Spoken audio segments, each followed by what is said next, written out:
Salut à tous et bienvenue sur le Playmat. On se retrouve aujourd'hui pour un nouveau vlog à propos d'un autre tournoi. Cette fois-ci, pas de gros championnats, enfin pas de gros tournois, mais en tout cas pas mal de championnats de 7. Les championnats de 7, qu'est-ce que c'est? Ce sont des tournois qui sont organisés par les boutiques, dans laquelle le top 8 va pouvoir repartir avec une carte enchantée et le top 1 repartira avec un tapis à l'effigie de cette carte. On a eu le droit à Stitch, on a eu le droit à Scar, on a eu le droit à Jafar, on a eu le droit à pas mal de personnages Disney. Pour ce set 10 Lueur dans les profondeurs, ça sera une belle carte Daisy qui sera à l'honneur du tapis et de la carte. Donc championnat de 7, il va falloir faire un top 8 et on part pas pour un championnat mais pour 3. Donc cette semaine, au moment où je tourne la vidéo, enfin où je tourne cette intro en tout cas, va partir direction Salon demain matin. Ensuite, la semaine d'après, on sera à domicile, donc le 18 janvier, on sera à domicile à Play-in Marseille, où cette fois-ci je ne travaillerai pas, mais je serai bien là pour jouer. Et ensuite, dernière semaine, donc le 25, on ira chez les concurrents directs de Marseille, on ira à la crypte du jeu, cette fois-ci avec une bonne partie de la team méta, pour essayer de se faire un trio gagnant. Et pour ce triplé, on va essayer d'y aller avec ce deck-là, un joli petit bleu-vert contrôle, qui est une liste un peu basique, mais qu'on a un petit peu modifié version Playmat. Et justement, avant de partir, je vous explique un peu tout ce qu'on va jouer, pour que vous ne soyez pas trop perdus par la suite. Donc, voici cette petite liste. Bleu, vert, contrôle. On va commencer donc par les basiques. La rampe, on part avec 4 typos façon classique, 4 vogués sur la mer Azurie. Cette carte, bien classique des decks bleus. J'ai rentré personnellement les Cendrillons. Pas tous les bleus verts la jouent. Moi, j'aime bien pouvoir ramper assez rapidement et assez rapidement arriver sur notre drop 6. Dès le T4, si tout sort dans le bon ordre, on peut directement aller jouer nos cartes à 6 assez rapidement. Donc ça, c'est le premier truc. Ensuite, au niveau de la rampe, on est pas mal. Pour aller chercher cette rampe, si jamais on ne l'a pas en main de départ, on a mis 2 développe ton cerveau pour un tour 1. Et si jamais en notre tour 1, on aura aussi cette petite Clarabelle 1-2 en vert classique dans tout bleu vert, pour pouvoir assez rapidement alter avec la grosse Clarabelle qui, je le rappelle, permet à la fin du tour de piocher autant de cartes que ce qu'a l'adversaire. On a, pour synergiser avec tout ça, quelques sorts, ça on y reviendra après. Au niveau des cartes classiques qu'on va retrouver dans un bleu vert, on a également ce Donald tour 4 qui permet au début de notre tour de piocher une carte supplémentaire. Petit point négatif, l'adversaire piochera une carte aussi, mais ça ne nous dérange pas trop dans la majorité des match-ups. Le Prince Philippe, que l'on va pouvoir alter pour 6 avec le gros alter Philippe, qui lui, l'or à 3 est une 6-6 et quand il arrive, bannit tous les personnages avec un dégât. Bien sûr, dans les chansons, on aura le malin, méchant, vilain pour compléter la combo. La belle petite chanson pour 3 donc qui place un dommage sur chaque personnage adverse. En notre carte classique, donc, on a N'écoute que moi pour 3, une carte non ancrable qui permet de choisir un personnage et le renvoyer dans la main de son propriétaire. Et le pour les hommes qui synergise très bien avec la Clarabelle, car elle permet de choisir un personnage, un objet ou un lieu, le mélanger dans la pioche de son propriétaire et ce joueur pioche 2 cartes. Donc ça, c'est plutôt cool. Ça permet de gérer les chromicons sur les decks vert jaune. Ça permet également de gérer des personnages quand il y en a un peu trop en face. Et vu que l'adversaire pioche, ça nous permettra de piocher à la fin du tour également grâce à la Clarabelle. Autre carte classique que l'on voit souvent dans les bleus verts, la Hades, maintenant un peu un classique des decks bleus depuis cette rotation. Donc pour 7 non ancrables, une 3-6 Killer 2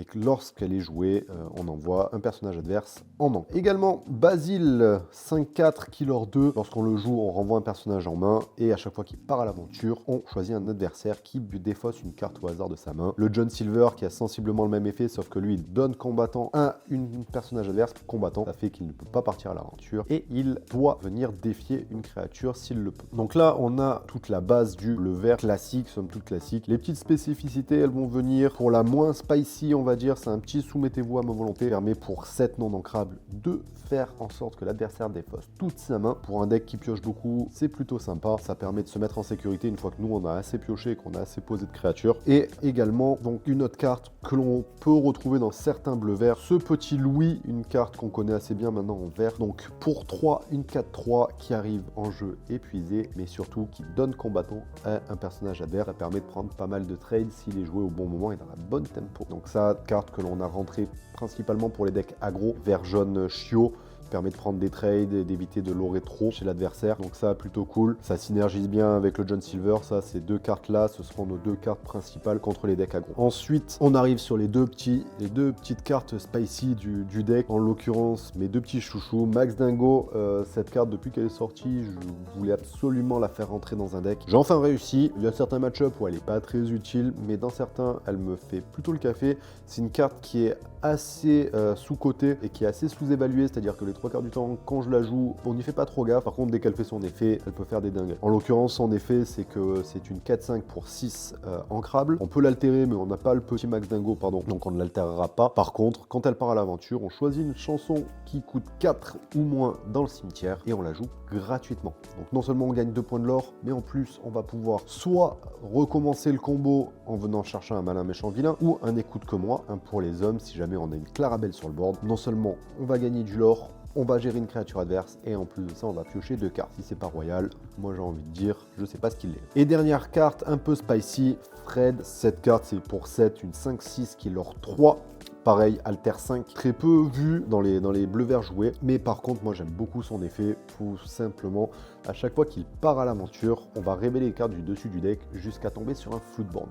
Un Floodborn, ce sont toutes les créatures qui s'altèrent, et en l'occurrence, dans le deck, on en a quelques-uns, et on est toujours content de les piocher. Il n'y a pas de moment où j'ai jamais été content de piocher une des Floodborn. En l'occurrence, qu'est-ce qu'on va retrouver?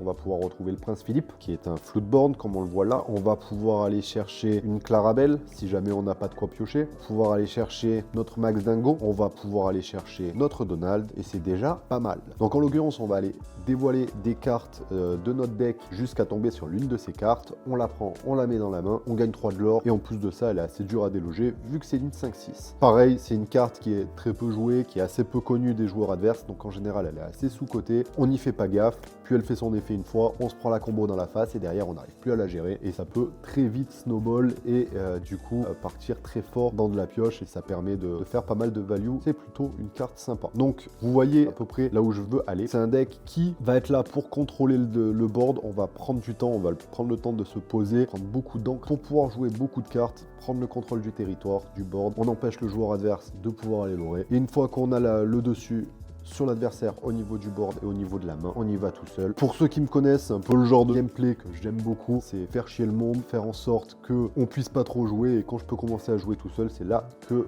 je me régale. Donc après les decks discard, je suis passé sur un deck contrôle. On va voir donc si cette liste va m'amener loin dans les championnats de 7 sur ce chapitre. Sur ce, demain, direction premier championnat de 7 à Salon-de-Provence. Yo, 8h30 du mat, on part de la maison, on va récupérer Fabien et Teki sur la route. On a tout le matos, on a le deck, on a les sleeves, on a tout ce qu'il faut. Bref, on va récupérer les copains, puis direction le salon pour ce premier championnat de 7 chez Viageux.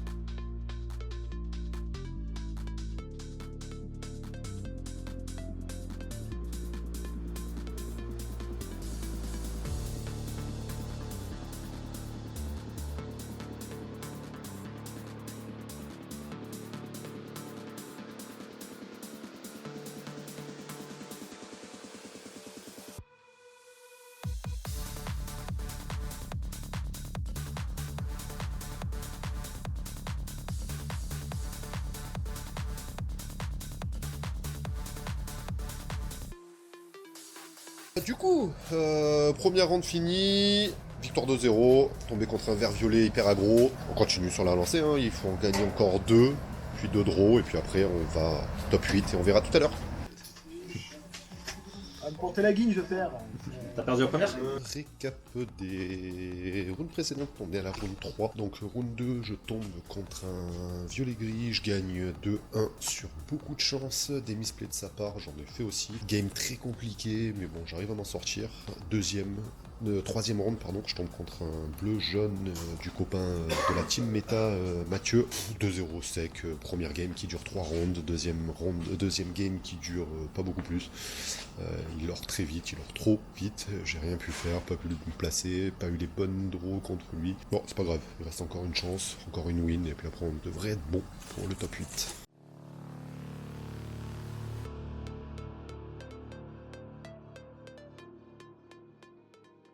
Retour maison, petit retour à semi-chaud de ce premier championnat de 7. Beaucoup d'aggro, beaucoup d'hyper aggro. Le match-up le plus compliqué pour le bleu-vert. Première game, du coup, je gagne parce que la joueuse n'était pas très forte, elle n'a pas eu des très bonnes sorties. Du coup, je gagne 2-0. Deuxième game, je tombe contre un bon joueur de violet-gris. J'ai le toss, j'arrive à la prendre. Du coup, troisième game, je tombe contre Matt de la team Meta qui jouait son bleu-jaune Ward, qui est pas un très bon match-up. En plus de ça, il a le toss. Il me gagne les deux games très rapidement, deux sorties très rapides. Première game gagnée tour 4, deuxième tour 5, si je dis pas de bêtises. Bref, moins de 10 minutes pour gagner la game. Début de descente aux enfers, du coup, quatrième game, pas quatrième round, je tombe contre une gamine de 10 ans qui jouait un deck vert-violet hyper aggro avec les deux objets là qui permettent l'un de piocher, l'autre de gagner du lore quand on pose plusieurs cartes. Ça va très vite, elle gagne ses deux games ultra rapidement, bref. Injouable. Et dernière game, je tombe contre un Chromidog, donc vert jaune chien, et pareil, des sorties de port, Daisy dans Daisy Lady, bref, des trucs qui tour 4 ont gagné. Voilà. Quand on peut pas jouer, on peut pas jouer. De mon côté, pas des sorties de ouf. Quelques petites erreurs à corriger pour les prochains. On va essayer de redeck tech la liste pour gérer contre aggro. On espère que les prochains sets seront un plus mid-range control, qu'on puisse jouer au moins aux cartes. Voilà, là c'est un retour qui pue le seum parce que j'ai l'impression de ne pas avoir de jouer, juste d'avoir regardé les autres poser des cartes et jouer tout seul dans leur coin. En modèle, il passe des cartes et il les met à droite. Faire chier le monde, faire en sorte qu'on puisse pas trop jouer, et quand je peux commencer à jouer tout seul, c'est là que je me régale. Donc, mais bon, c'est le problème de l'Orcana quand ça joue hyper aggro. Et salut à tous, on est samedi 24, ouais c'est ça, 24 janvier. Semaine dernière, je vous ai complètement oublié pour le championnat de 7 à play-in. Bon, pour faire un résumé rapide, on n'était pas beaucoup. Petit tournoi, je finis 3ème sur le global. Bleu-vert, toujours, la liste n'avait pas changé. Beaucoup de bleu-vert sur celui-là de tournoi, donc d'où le meilleur résultat. Mais pas un tournoi très fun, beaucoup de miroirs, c'était un peu chiant. Mais bon. Au moins on a la carte et voilà. Aujourd'hui, du coup, pour me rattraper, je vous amène avec moi à Play-in. Pour cette fois-ci, pas du Lorcana, mais du Rebound, le nouveau TCG de League of Legends. On va se faire un petit skirmish, donc l'équivalent d'un championnat de 7 chez Rebound. Voilà, je vous amène avec moi, comme ça je vous fais découvrir le magasin en même temps. Et puis voilà, hein, tout simplement. Allez, je vous amène avec moi, direction Marseille et direction Play-in.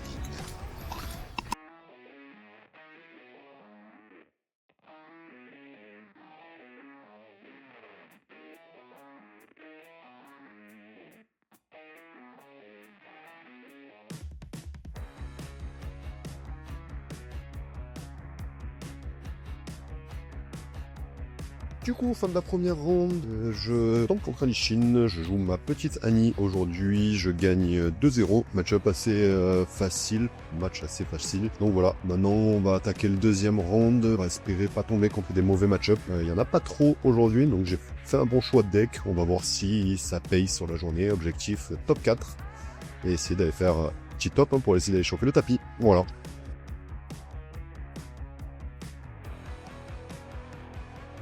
Et du coup, fin des rounds, je suis en 3-1. Ça devrait passer pour le top 4. Deuxième game, je tombe contre Keisa où je perds. Troisième, j'ai gagné contre, je me rappelle plus le match-up. Dernière, je gagne contre un maître Yi. Très beau match ultra serré. Ça a été serré, ça a été compliqué, mais beau match. Et bon, normalement, ça devrait le faire pour le top 4, pardon. Ok, retour maison. Du coup, tournoi skirmish. Je passe en top 4. Je passe en top 4 après le tournoi, donc après les rounds. Je finis 4ème. Mika de la team Meta. Ilios finit 3ème. En deuxième, on a Enedi qui jouait Maître Yi. Et premier, Dylan qui jouait Keisa. Donc je tombe contre Keisa, je prends le toss, parce que c'est un toss aléatoire, contrairement à l'Orcana, toss aléatoire sur le top. Je prends le toss, je prends la première game, je prends la deuxième, je fais deux sorties vraiment énervé. Petite vengeance parce que c'était lui qui m'avait mis 2-0 sur les rondes. Du coup, je le sors des demi. Je préfère que ça se passe dans ce sens-là que dans l'autre. Donc ça, c'est cool. Et puis en finale, on split avec Enedi qui lui avait besoin du bail. Moi, j'en avais pas besoin, je ne vais pas faire de régional prochainement, c'était pas dans les prévisions, du moins sur Riftbound. Donc, je lui laisse le bail, je prends l'élo, le tapis champion et la carte, ça c'est cool. Donc, voilà.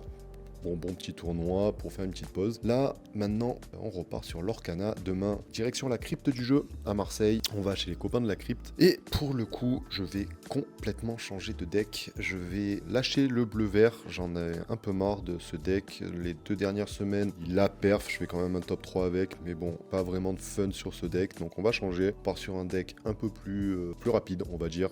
Risque de se prendre un peu moins la tête au niveau des plays. Je dis pas que c'est un deck facile, loin de là. Mais je le trouve plus simple à jouer en tout cas que le bleu-vert. Et en l'occurrence, demain, je pars avec un vert jaune chiot, donc avec un Chromidog. Je vais rapidement vous expliquer la liste pour que vous ayez une idée de ce à quoi ça ressemble. Liste chiot, Chromidog 7-10. Qu'est-ce qu'on va avoir à l'intérieur? Beaucoup de tour 1, on est sur un deck aggro. Apparemment ce week-end l'aggro me convient avec Annie, on va essayer avec les chiens. Donc beaucoup de tour 1, notamment la Daisy, une 1-4 killer 2 qui permet de piocher à l'adversaire si c'est un personnage qui peut enlever pas mal de bonnes créatures. On a une Lady qui va pouvoir monter à 3 de l'or si on arrive à lui faire gagner 3 points de force. En l'occurrence, c'est une chose qui est assez facile parce qu'elle prend 1 de force pour chaque créature que l'on joue. Et on a des créatures comme la Zaza par exemple qui quand elle arrive donne +1 à une autre créature. On a le Clochard qui quand il arrive donne +1 pour chaque autre créature que l'on a sur le board. Donc voilà, il y a moyen de rapidement la faire passer à 3. Ça permettra donc de gagner 3 points de l'or. Lady qui va lorer à 2 si on a un Clochard sur le board, notamment celui-ci. Ce Clochard qui pour 2 mais qui coûte que 1 si on a une Lady sur le board va donner +1 donc comme je le disais tout à l'heure. En notre gros l'horreur, on va avoir Lilo, donc pour 2 on peut la jouer depuis le board, depuis le cimetière pardon, depuis la zone de bannissement donc à chaque tour en payant 2 donc on la joue engagée. On va avoir la Lady pour 3 qui lore 2 et quand elle arrive elle joue gratuitement une carte qui coûte 2 ou moins. Donc voilà, pour nos gros l'horreur on a toute cette clique là, un deck très classique pour ce qui est de l'aggro Chromidog. On va avoir en finisher la Gogo Tomago en x4, donc pour 2, une de 2 qui lore 1, insaisissable, mais on peut payer 2 de plus quand on la joue pour gagner autant de lore que de dégâts qu'il y a sur un personnage adverse.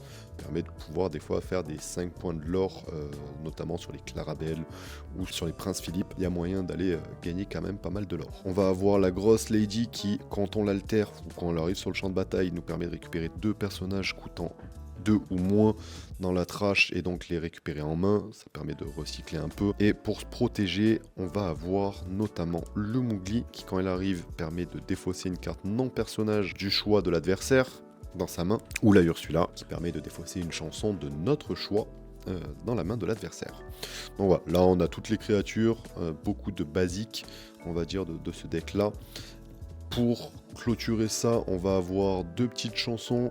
Berceuse de la lune de Dela qui, pour 2, ou qui peut être chantée, donne -2 à un personnage adverse et permet de piocher une carte. Donc ça permet de notamment détruire toutes les illusions comme les cobras, mais aussi de pouvoir faire survivre nos personnages un tour de plus en tuant les potentiels destructeurs qui est en face. Sous l'océan, pour détruire les boards avec des créatures de 2 ou moins. Et bien sûr le Chromicon d'Emeraude qui, on le connaît, celui-ci. Durant le tour adverse, si une de nos créatures est bannie, on peut remonter dans la main de son propriétaire une créature qui est sur le board.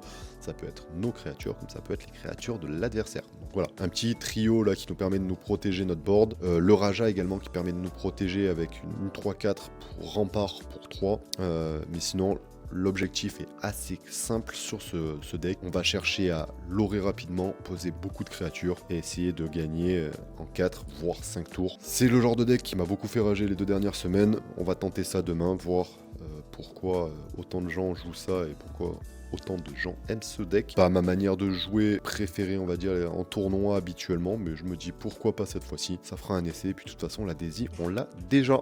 Donc voilà. Bon, sur ce, moi je vais me coucher. Je vous dis à demain.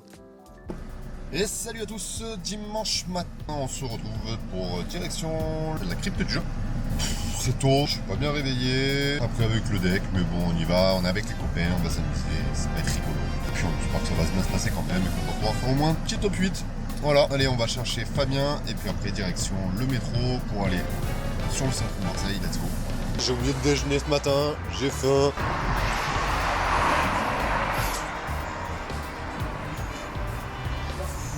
Salut les copains! Palier 2, ça et tout. Là, toi, oh La flemme. t'as mis une veste. Ah oui, une veste, ouais. On va à 40, 1940, faire des tournois. Il est malade. Ah, nul. Il y a un PMU. Le PMU, la musique. On se met une quinte, c'est un calcul et tout. Ah, mais ça, ils ont fait. Ça change. Ah, mais c'est pas, il a fait genre.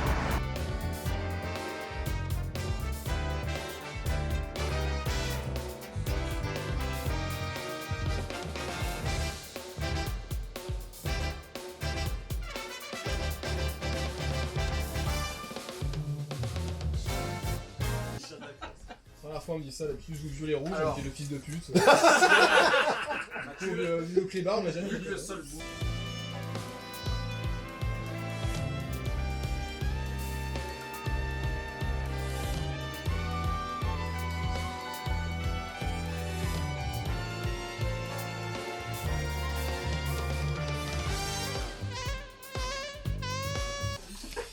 Ok, bah fin du tournoi, je finis 6ème et premier Fabien qui nous fait une belle victoire. Donc cool pour lui. Voilà, bon c'était tournoi entre copains, plutôt sympa, et puis on rentre à la maison et fin pour ce chapitre. Et voilà, fin de ce vlog.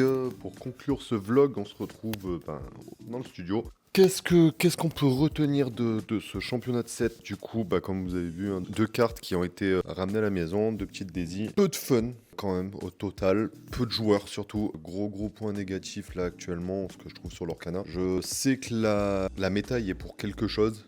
La méta actuelle fait que pas beaucoup de joueurs sont trop fans, donc moins de joueurs. La carte était, faut le dire, assez moche et le tapis aussi, donc ça n'a pas attiré beaucoup de gens. De ce que j'ai vu, la majorité des tournois difficilement remplissaient les 16 joueurs. La majorité se tournait autour des 10 joueurs, donc voilà, des tout petits tournois. Facilité d'avoir la carte du coup, mais bon, pas d'enjeu au niveau compétitif, on va dire, pour les joueurs, donc ça c'est un gros point négatif. On espère que la prochaine méta va améliorer ça. La prochaine carte pour le prochain chapitre est déjà beaucoup plus jolie, donc ça risque d'attirer un peu plus de monde. Ça c'est cool, elle a été déjà leakée, hein, c'est la fée clochette qu'on vous mettra en photo juste là. Et tout ça va arriver assez rapidement, hein. Là le 14 février on va arriver sur les avant-premières. D'ailleurs si vous voulez nous rejoindre à Play-in pour les faire, ça sera le 13 février, donc le vendredi soir. Vous êtes les bienvenus pour vous joindre à nous pour faire cette avant-première. Et ensuite on va détruire tous les decks, on va ranger toutes les cartes, mettre un peu en pause l'Orcana durant quelques temps. Et surtout, on va préparer Ghent maintenant. Prochain vlog, je pense que ça sera celui-là. Parce qu'en mars, on va direction la Belgique pour le DLC de cette année. Et avec une partie de la team méta. Et j'espère que la méta sera beaucoup plus sympa à jouer. Et surtout qu'on pourra faire un bon petit vlog et des bons petites perfs en Belgique. Ou en tout cas, qu'on puisse s'amuser là-bas autour d'une bonne bière avec les copains. Voilà. Donc moi, je vous dis à la prochaine. On se retrouve sur le playmat pour d'autres vidéos. Et je vous dis à plus.